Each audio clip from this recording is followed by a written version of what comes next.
Hello guys, আসসালামু আলাইকুম। দীর্ঘ 38 কিলো সাইকেলে জার্নি করে ঝিনাইদহ জেলার কোটচাঁদপুর উপজেলার বহুদূর প্রজেক্টে চলে আসলাম। অবশ্য এখানে মূলত সরকারিভাবে মাছ চাষের একটা প্রজেক্ট তৈরি করেছে, যেটা হয়তো বা কোনো সংস্থার সাথে জড়িত। দীর্ঘ 5-7 বছর, এর থেকে আরো বেশি হয়তো বা এরা এখানে এই প্রজেক্টটারে পরিচালিত করছে।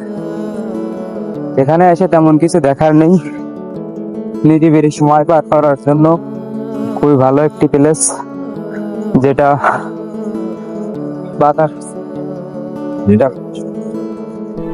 এখানে বিভিন্ন রকম পশু পাখি, হাঁস মুরগি এগুলো দেখতাম, ছাগল ভেড়া ইত্যাদি। তবে সব থেকে বেশি সুন্দর যে জিনিসটা, এখানে আসলে আপনি বড় বড় মাছ দেখতে পারবেন। অবশ্য দুপুর বেলা, যার কারণে খুব রোদ এবং বাতাস প্রচন্ড পরিমাণে, যেহেতু ফাঁকা জায়গা সেহেতু বাতাস। এখানে দেখার মতন অনেক কিছুই আছে, যেটা না বললেই নয়। এক সাইডে খেজুরের সারি আছে, আর এখানে বসার জন্য এই যে এইভাবে করে কুড়ে বানানো আছে প্রত্যেক বাউলের পাশে। আর এখানে নৌকা আছে, কিন্তু এখন আপাতত কাজ চলতেছে, যার কারণে নৌকাগুলো চলতে দেওয়া হচ্ছে না। তাই ছাড়া জায়গাটা খুবই সুন্দর, দেখার মতো, ভিউটা খুবই ভালো, খুবই সুন্দর, যা ভাষায় প্রকাশ করা আসলে অসম্ভব। না আসলে এখানে না আসলে হয়তো বা বুঝবেন না আসলে কি কারণে এত বারবার বলছি যে খুব সুন্দর জায়গা। খুবই ফ্রেশ বাতাস, এরকম মাঝে মধ্যে আসা আসলে আমাদের জন্য দরকার। সবসময় চাকরি বাকরি ব্যস্ততা যার কারণে আমাদের ঘোরাঘুরির কোনো সুযোগই হয় না। তবে মাসের শেষে 1-2 দিন এখানে এসে ফ্রি টাইম পার করে যাওয়া দরকার আসলে।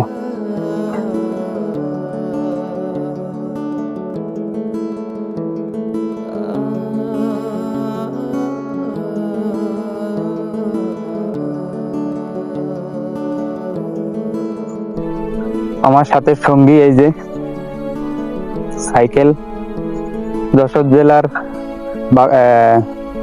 কোতোয়ালি থানার এই সদর উপজেলার রাজাপুর গ্রাম থেকে এসেছি আমি। দীর্ঘ 38 কিলো এই সাইকেলে, তবে খুবই আনন্দদায়ক।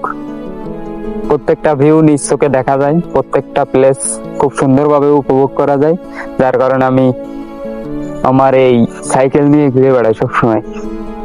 দোয়া করবেন যাতে আস্তে আস্তে মোটরসাইকেল হয়ে যায়। আসসালামু আলাইকুম। তো অনেক ঘোরাঘুরি করলাম, এবার ফেরার পালা, বাসায় যেতে হবে। যাই হোক, সবাই দোয়া করবেন আমার জন্য, যাতে আরো ভালো ভালো ভিডিও আনতে পারি। আর ভিডিওটা ভালো লাগলে লাইক, শেয়ার, কমেন্ট করে দেবেন, বেশি বেশি শেয়ার করে দেবেন। আসসালামু আলাইকুম।